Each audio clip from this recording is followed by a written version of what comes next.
Nós estamos promovendo esse curso de multiplicadores da área de educação física adaptada, com o objetivo de que cada vez mais possamos estar incluindo as pessoas portadoras de necessidades especiais nas aulas de educação física que são dadas no país inteiro.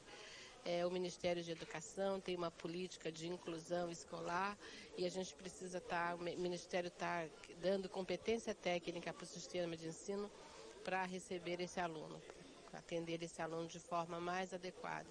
Então, esse curso que nós estamos promovendo, ele vai provocar certamente uma mudança de atitude dos profissionais que não sabiam trabalhar com esse aluno e, ao invés de estar alijando as pessoas portadoras de necessidades especiais das aulas de educação física, terem a consciência de que isso é importante, trazerem esse aluno para serem recebidos ou praticarem educação física adaptada nas aulas normais curriculares.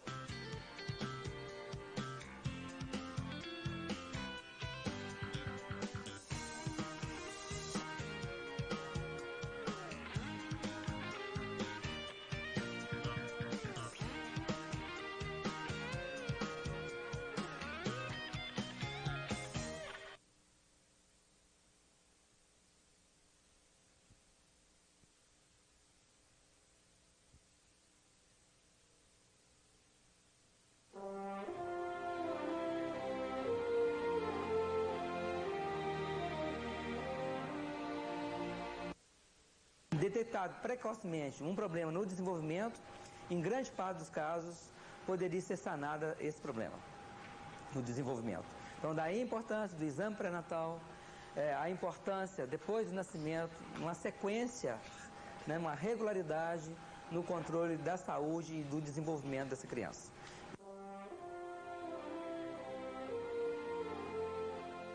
A atividade física, e em especial o esporte, não é uma estimulação essencialmente motora, ou exclusivamente motora. Vocês viram ali determinadas situações na tela, mostrando filmes de terror, por exemplo, em que são vivenciadas emoções. O esporte nos proporciona emoções também. Por exemplo, medo. Um exemplo de medo saltar sobre o cavalo, em quem fez ginástica olímpica, né? Então você tem que superar aquele medo, se monta uma estratégia metodológica para dar condições motoras, emocionais, psicológicas, né, para a gente conseguir fazer aquele salto. Então, há uma preparação para aquilo. Então, a atividade física trabalha também a questão emocional e não só a respiratória, motora, muscular e etc. Nas aulas de educação física, a gente pode considerar que exista um ambiente adequado para a gente trabalhar essa questão da afeição, então demonstrar afeto pelos outros colegas, interesse por eles, amor, aproximação, busca, carinho, mas também a questão da rejeição e do desinteresse, né? Então é de suma importância trabalhar isso também, porque isso, queira ou não, acontece. A situação mais complexa é exatamente a da rejeição. E nós lidamos isso no nosso dia a dia e é de suma importância, então, para o nosso desenvolvimento emocional, para o nosso desenvolvimento afetivo, que a gente aprenda a lidar com esses sinais mais que claros de rejeição e tenhamos condições de lidar com isso numa boa, sem maiores traumas. E o que acontece é o seguinte: se por um lado a educação física proporciona essas situações, né, por outro lado, sistematicamente, exatamente aqueles com mais comprometimento no seu desenvolvimento, seja por uma deficiência visual, auditiva, mental, ou física, ou múltipla, frequentemente essas pessoas são dispensadas das aulas de educação física.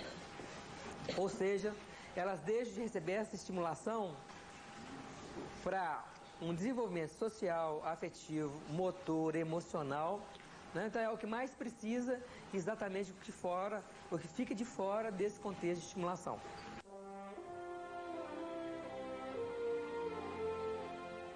Desenvolvimento afetivo.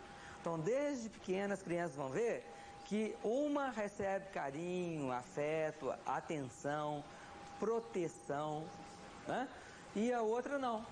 não recebe afeto, não recebe carinho, não recebe proteção, e elas vão percebendo essas diferenças, né? E ao perceber essas diferenças, tipo assim, ninguém me elogia, ninguém me acaricia, ninguém me põe no colo, etc. E o outro lá, às vezes, entre irmãos, né? Então, como uma forma de defesa, aquela criança já evita de demonstrar afetividade e interesse por outras pessoas. Para evitar de ganhar um não, ela já se retrai. Na juventude e idade adulta, muitas vezes essa pessoa se nega uma relação afetiva para evitar de ganhar um não de alguém. Então, muitas vezes, a sexualidade dessa pessoa é negada por ela mesma, é negada pela família, à medida que ela tem uma deficiência, seja visual, mental, física, auditiva, etc. Tá? Então, esse desenvolvimento afetivo, o desenvolvimento social pode ser seriamente comprometido na medida em que a família e a sociedade tratem de maneira diferenciada, em especial negativa, aquela pessoa por ela ser diferente dos outros. Diferença essa pode ser manifesta pela cor da pele, né? Pela estatura, pela incapacidade de enxergar, por exemplo, ou por ter uma deficiência física. A gente aprende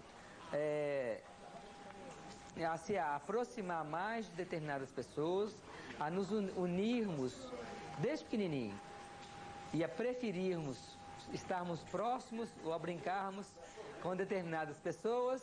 E, por outro lado, a gente aprende também a diferenciar, por exemplo, a intenção das pessoas.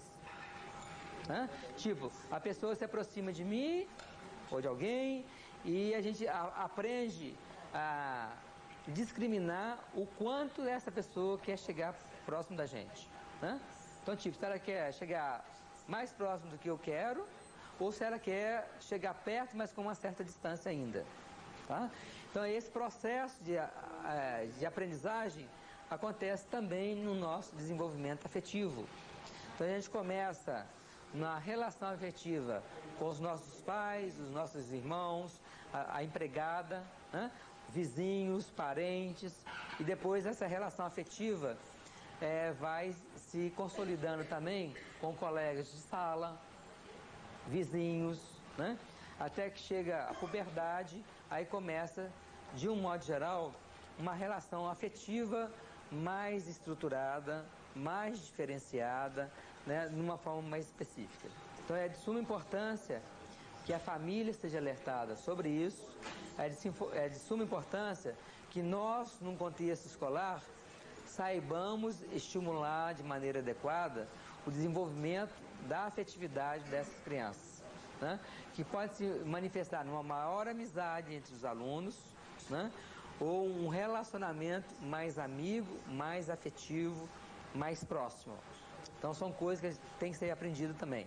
As fases do desenvolvimento dessa ligação afetiva, a primeira fase da pré-ligação, então nos primeiros 3 a 4 meses de vida, o bebê direciona o interesse dele por qualquer pessoa que se aproxime dele. Então ele não é capaz ainda de discriminar entre a pessoa que está mais ligada afetivamente a ele, a mãe, por exemplo, o pai, um irmão, né? Do que uma outra pessoa qualquer que se aproxime. Então ele não é capaz de fazer essa diferenciação. Então a gente tem a fase 2, uma ligação afetiva em processo. Então a partir dos 3 aos 5 meses, a criança começa a distinguir aquelas pessoas com as quais ele tem mais contato, principalmente um contato mais afetivo. E ele demonstra essa ligação afetiva, por exemplo, sorrindo quando ele vê a pessoa, né?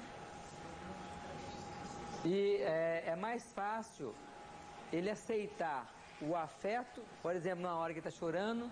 Então, quando a gente coloca no colo essa criança e canta para ela, ou brinca com ela, e sorri para ela, e faz um carinho nela, ela já diferencia aquela pessoa que já tem uma ligação mais afetiva do que uma pessoa que ele tem menos ligação ou que ele não conhece. Fase 3, uma ligação afetiva definida, que ocorre lá pelos 6, 7 meses de idade, e que ela já escolhe principalmente uma pessoa, geralmente aquela pessoa que ele tem o mais contato, né? Na realidade atual, a legislação dá ali a chance da mãe até os 6 meses para a amamentação permanecer num contato maior com o filho, não é isso? Então a legislação vem favorecer essa questão da relação afetiva. Mas poderia ser, antigamente tinha a ama de leite, né?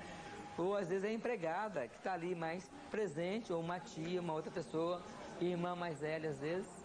E na fase 4 é a fase de ligações afetivas múltiplas. Então, dos 6 meses até os 12 meses, até 1 ano de idade, a criança começa a ampliar aquelas relações afetivas, né?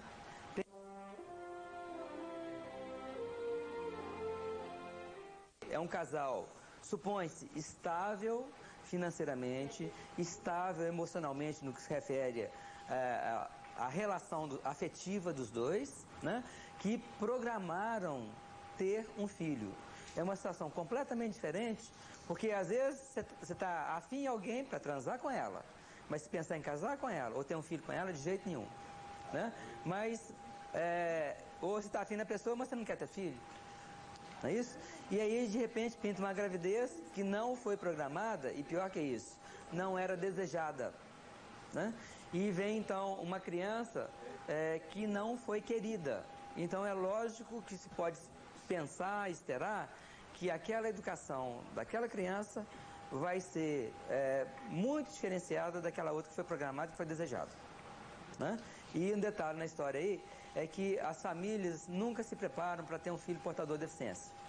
Muitas dessas crianças não recebem carinho, não recebem uma estimulação adequada desde a infância, porque não era o filho que eles queriam.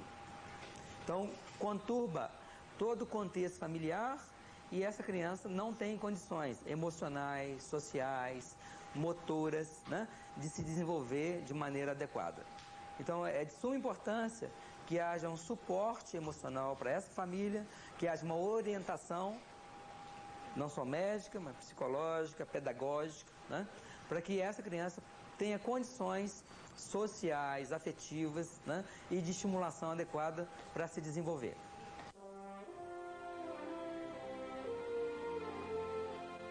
O meio ambiente, por exemplo, poluição ambiental, ou então hábitos de vida, exemplo, drogas, né, podem interferir nesse processo de desenvolvimento da criança, fazendo com que ela nasça portando uma deficiência. Então, daí da importância de cuidados ao longo da nossa vida, não só durante a gestação, né, após o nascimento e conosco também, né? Então, infelizmente, todos nós ainda estamos sujeitos a adquirir ou uma doença grave ou uma deficiência. Então, o cuidado é imprescindível.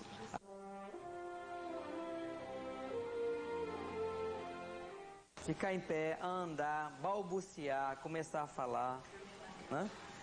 Então são sinais, são épocas, você pode ter um desenvolvimento normal ou às vezes um atraso nisso, né?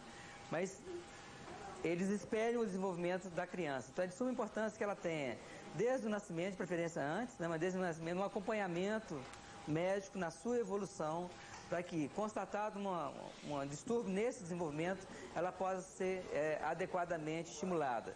E aí vamos mencionar a questão que eles citaram ali, do equilíbrio, né? Então a gente tem 2 centros de equilíbrio, um no labirinto, no ouvido, e o outro no cerebelo, né?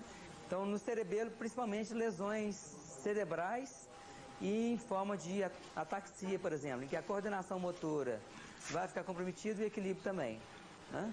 Então esses sinais eles podem indicar que alguma coisa de anormal está acontecendo no desenvolvimento dessa criança e que faz necessário então um atendimento especializado ali.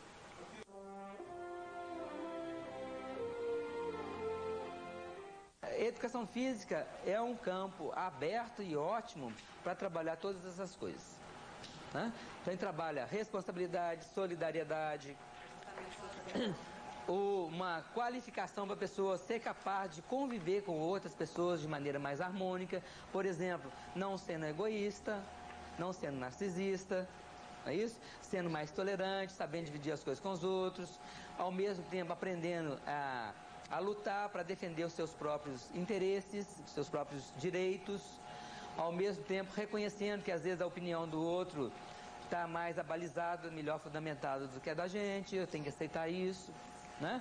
Então isso tudo faz parte do nosso desenvolvimento.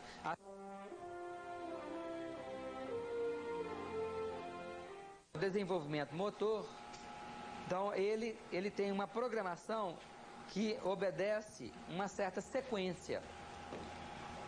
Por exemplo, engatinhar antes de andar, balbuciar antes de falar, né? Então o organismo vai se preparando para que lá para frente ele seja capaz de exercer determinadas funções com melhor competência. E outra, ele é continuado. Só que em alguns casos ele se interrompe mais precocemente, né? E outros ele segue desenvolvendo. Então, por exemplo, alguém que tem um distúrbio de fala, ele começa a apresentar alguns sinais, por exemplo, de balbucio, mas não chega às vezes a articular uma palavra de maneira adequada ou não chega a pronunciar determinadas sílabas de maneira adequada. Então esse desenvolvimento pode ficar limitado. Ou então, no que se refere à cognição também, ele segue com um desenvolvimento cognitivo mais demorado, mais lento do que outras crianças na mesma fase de desenvolvimento. Uns seguem se desenvolvendo e esse que começou mais lento também, se for uma síndrome de Down, por exemplo, ou se for uma paralisia cerebral que comprometeu a inteligência dele, então esse desenvolvimento da inteligência vai também se interromper mais precocemente.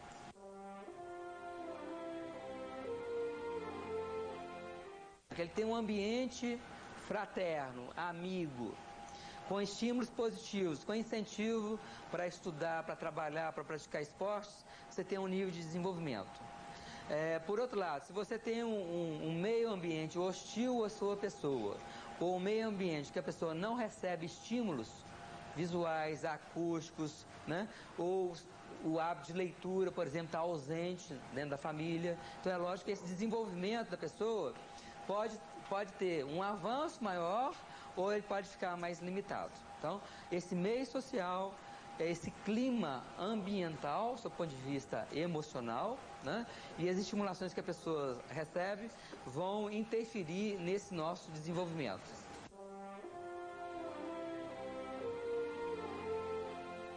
No processo de desenvolvimento, a gente tem que considerar esse da individualização. Então, por exemplo, a autodeterminação do indivíduo, e aí, se a gente pensa em portador de deficiência, já fica complicado essa individualização por causa do seguinte: sistematicamente, as famílias começam a tomar as decisões pelos filhos, mesmo que eles sejam adultos. Então, se a gente imagina uma pessoa adulta, principalmente mulher, dentro da nossa cultura, que sofre um acidente grave, ou uma doença grave, em que ela se torna portadora de deficiência, então normalmente a família começa a adotar uma conduta paternalista, superprotetora, né? Lidando com essa pessoa adulta como se ela fosse criança. Ok? Então esse processo de individualização ele tem que ser respeitado e tem que ser trabalhado na família e na criança desde pequena, para que ela seja capaz, dentro do possível, de ser capaz de tomar decisões por conta própria, ser capaz de se defender sozinha, ser capaz de ter uma coerência nas suas decisões e, dentro do possível, ser capaz também de ter uma fonte de renda, ter um grupo social e ter uma relação afetiva que não se restringe só a pai, mãe, irmãos, empregados, etc. Tá? Então, esse contexto todo de vida individual, ele tem que ser preservado, é um direito das pessoas, só que sistematicamente a gente vê que isso não é respeitado na nossa sociedade, né? Então, se nega para um portador de deficiência o direito a uma vida afetiva, se nega o direito a um trabalho que lhe dê uma renda, se nega a essas pessoas um direito a um convívio social. Então, esse processo de individualização, ele pode estar seriamente comprometido na medida em que a sociedade não respeita esses direitos, na medida em que a sociedade não prepara essa pessoa como indivíduo capaz de viver na sociedade. E aí a educação física e esporte tem uma importância muito grande, porque a educação física escolar e, na sequência, uma equipe esportiva, passa a se constituir um grupo social de referência importante para essa pessoa portadora de deficiência, onde ela pode opinar, ela pode exteriorizar as suas angústias, as suas frustrações, né? em pessoas de mesma fase de desenvolvimento, com mesmos avanços e mesmas dificuldades, tá? Onde ela pode se realizar enquanto pessoa, se desenvolver. Então, a educação física serve como estímulo emocional, social, motor para a pessoa, né? E em que ela aprende também a lidar com conflitos de interesses, né? Situações em que eu quero ganhar, o outro também quer, e só um que vai ganhar, né? Como que eu lido com a vitória, como que eu lido com a derrota, etc. Ok? Então, esse meio da educação física, o meio do esporte, ele serve muito para trabalhar a individualização.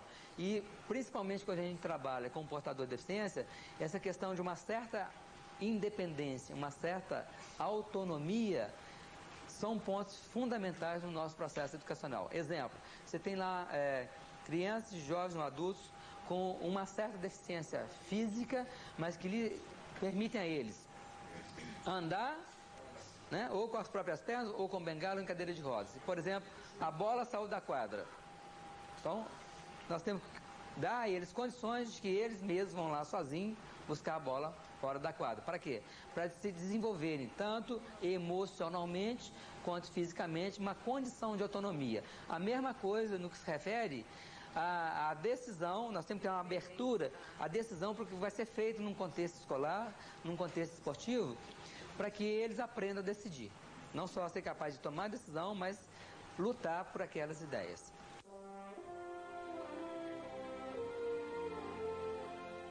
Base para motivação, três coisas.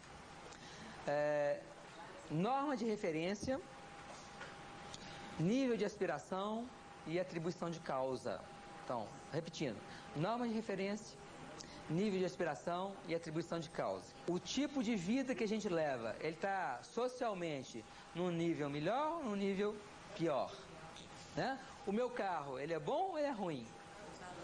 Não é isso? Então são normas de referência. Então eu pego alguma coisa como referência e comparo o meu rendimento esportivo, ou na pintura, como ela citou ali, né?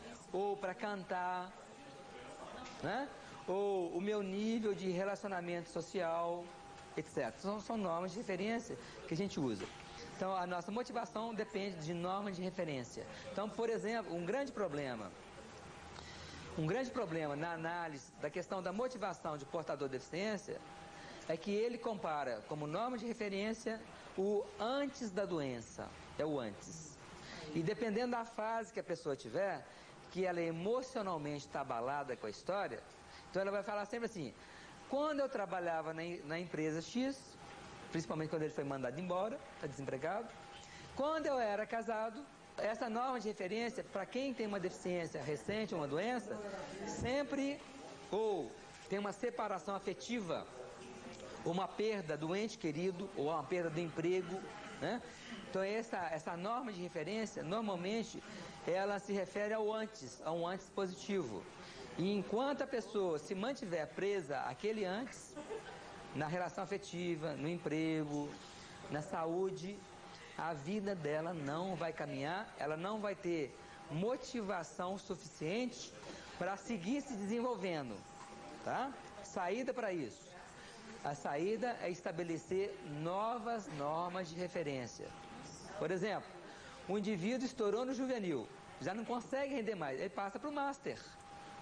Ele continua recebendo estímulos num outro grupo social.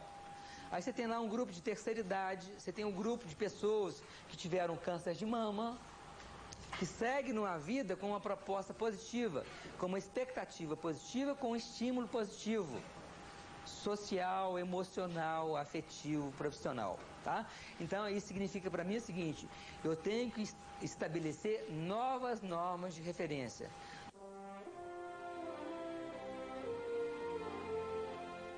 É de suma importância que se trabalhe o nível de aspiração, no portador de deficiência mental, principalmente na família dele, visual, auditiva, física, múltipla, etc. Tá? Para quê? Para que ele tenha uma aspiração de uma melhor qualidade de vida, um convívio social, um relacionamento afetivo, uma profissão, um nível de maior valorização e chance de maior renda.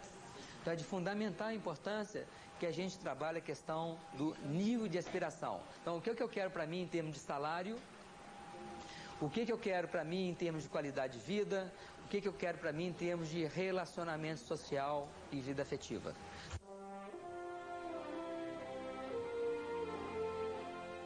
Bom, um outro princípio no desenvolvimento é da progressividade.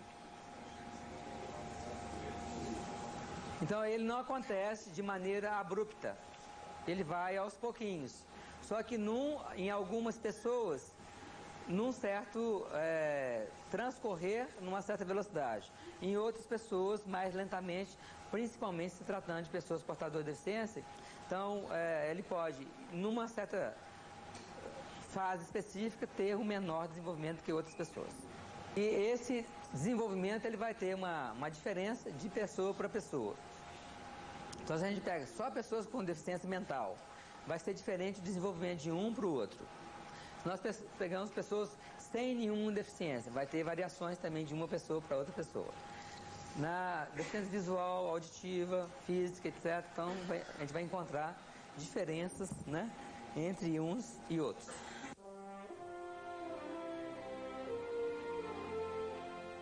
O princípio da continuidade, numas pessoas ele pode ter um processo de aceleração. Por exemplo, em especial se a gente olhar as estratégias educacionais e também a questão da legislação hoje. Então esse princípio aí da continuidade, ele pode ter uma aceleração se a gente pensar no bem dotado, no superdotado. Então aquele aluno superdotado, a legislação prevê isso, já, né? Em que ele pode ter encurtado o espaço que ele faz determinadas séries, determinados conteúdos, né, ter um processo de aceleração e partir já para estudos mais avançados. No desenvolvimento deles, o cognitivo está bastante avançado, mas o emocional e o social, eles são crianças, né? E físico também, né? Então é uma defasagem. Então agora você imagina o seguinte: a gente não tendo condições de dar essa aceleração no processo educacional, um aluno com 7, 8 anos na primeira, segunda série do ensino fundamental, sendo que ele teria condições de estar no ensino superior. Então, com uma chance enorme, né? Não só vai estar atrasando o desenvolvimento dessa criança, como vai estar, com uma chance enorme também vai perturbar todo o contexto daquela sala de aula.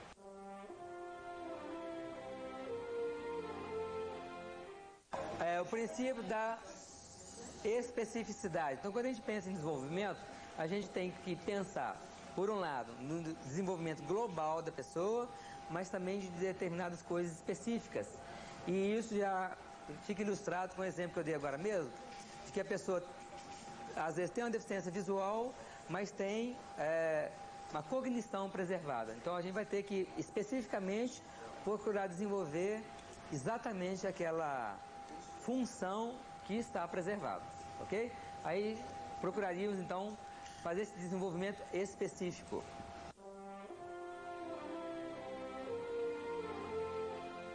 A fase na vida da gente que a gente está estável, por exemplo, vocês estavam de uma certa forma estáveis no trabalho de vocês, na cidade de vocês, aí houve uma alteração, mudaram de cidade, temporariamente estão aqui, mudou o ritmo de vida, né? Então, de uma hora para outra, vocês têm que ficar a semana inteira, o dia inteiro, sentado, prestando atenção em alguém falando, né? Não é isso?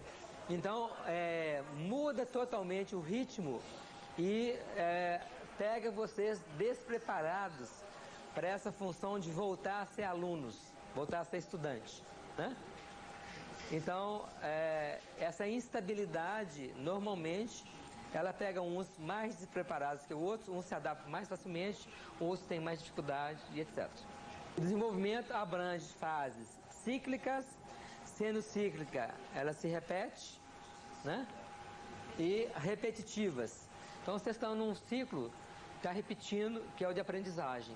Então voltaram a trabalhar a questão cognição, ganho de aquisição de novos conhecimentos, etc. Né? Então ele se tornou cíclico e é interessante que essa repetição aconteça. Por exemplo, que a gente periodicamente volte a enfatizar a questão física, dando uma importância maior àquele fator, a espiritualidade também, a afetividade também, a vida social. Então nós vamos reciclar, né, atualizar aquelas vivências, aquelas experiências, aquela continuidade no nosso desenvolvimento naqueles aspectos.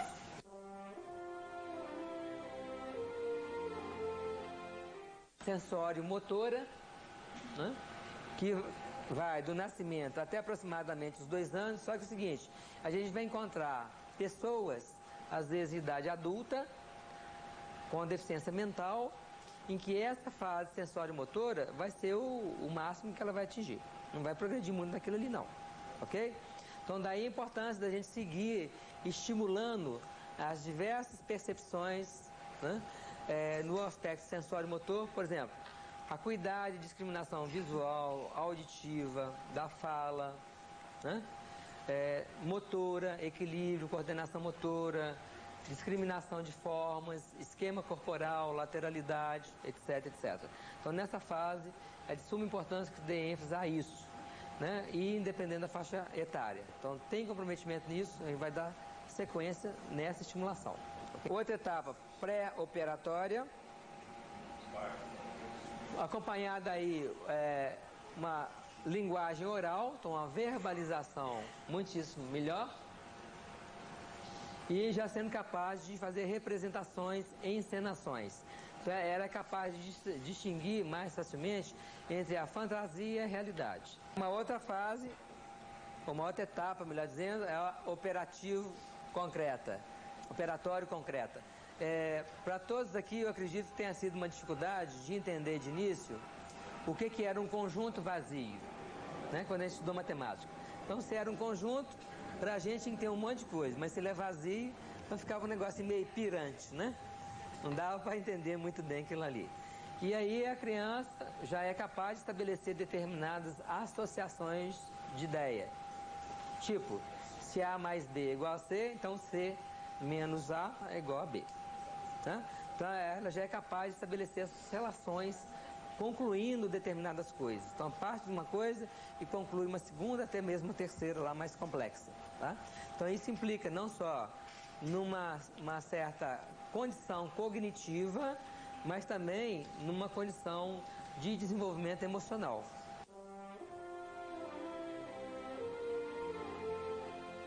A sexualidade, primeiro, é um direito de todos nós, né? Isso, por um lado, é isso. Por outro lado, isso implica num lugar adequado e num momento também oportuno. Não é aqui dentro, por exemplo, agora, né? E a nossa sexualidade, ela está vinculada também ao nosso processo educacional. E educação, de uma certa forma, também é repressão, né? Então eu posso estar afim em alguém, então tem um jeito certo de eu chegar e falar para a pessoa que eu estou afim nela, né? De maneira nenhuma eu posso chegar para a pessoa e falar que eu estou afim de transar com ela, sem mais nem menos, né? Então é um processo educacional que ele nos tolhe. E exatamente esse processo educacional que tem que acontecer com essas crianças, mesmo que portadores, e especialmente por serem portadores de deficiência, porque fica mais difícil para elas discernirem, a gente viu nas fases aí, discernirem o certo, o errado e o limite, né? Então, até onde eu posso chegar perto da minha professora, não é isso? Então eu posso chegar perto sim, mas eu tenho que manter uma certa distância também. E essa professora também, ela pode demonstrar afetividade, abraçando, fazendo um carinho, mas ela tem que mostrar também em determinada hora que uma certa distância tem que ser mantida, que um limite tem ali, né? E se a gente respeita como um direito desse aluno portador de deficiência mental o direito dele se masturbar, então tudo bem, mas não aqui, agora, nem no pátio, nem na sala de aula, né? Então tem que ter um lugar adequado para aquilo, por exemplo, na sua casa, mas se você mora na escola, que seja o banheiro, um outro lugar qualquer, que tem que ter um lugar para a privacidade dele também, né? E é gostoso sim, né? Mas então tem um local tem a hora certa, né? E aqui não é a hora nem o local agora. Então são pontos que têm que ser repetidos, insistidos, né? E faz parte do processo educacional dessas pessoas.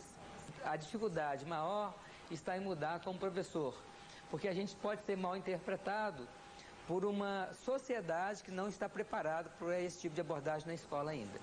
Então é interessante reunir a escola, a direção da escola, os nossos colegas professores de outras áreas também, levantar a questão para que a gente coletivamente tome uma decisão então. Tipo, nós vamos passar por um processo de orientação dos alunos? Vamos. Como é que ela vai ser feita? Qual vai ser a estratégia? Qual vai ser o conteúdo? Quem que vai fazer? Bom, uma outra etapa seria então a operatório formal, mais ou menos início 12 a 13 anos. E sob o ponto de vista cognitivo, ela é a mais avançada, mas ela é a mais avançada considerando infância e juventude ali, ó, principalmente infância ali, ok? Porque imagine o seguinte, vamos pensar hoje na questão da informática. A gente vai encontrar crianças e jovens dando shows de informática em doutores em ciências da computação. Não é isso? É uma realidade mundial hoje. É? Então é lógico que uma criança e um jovem, né, que tem aí especificamente uma capacidade voltada para a questão da informática, ela vai estar muitíssimo à frente disso aqui. Então, considerando essa fase de desenvolvimento. Ok? Então, essa fase operatória formal, até essa fase ela é o máximo. Bom, nós ficamos responsáveis, o professor Dittmann Zamuski e eu, Pedro Amélio de Souza, pela disciplina Aprendizagem e Desenvolvimento. E essa disciplina tinha por objetivo dar uma base teórica que poderia ser aplicada nas aulas de educação física adaptada, voltadas então para dar melhores condições que nossos alunos portadores de necessidades especiais, portadores de deficiências, pudessem ter estímulos adequados para o seu desenvolvimento e seu processo de aprendizagem.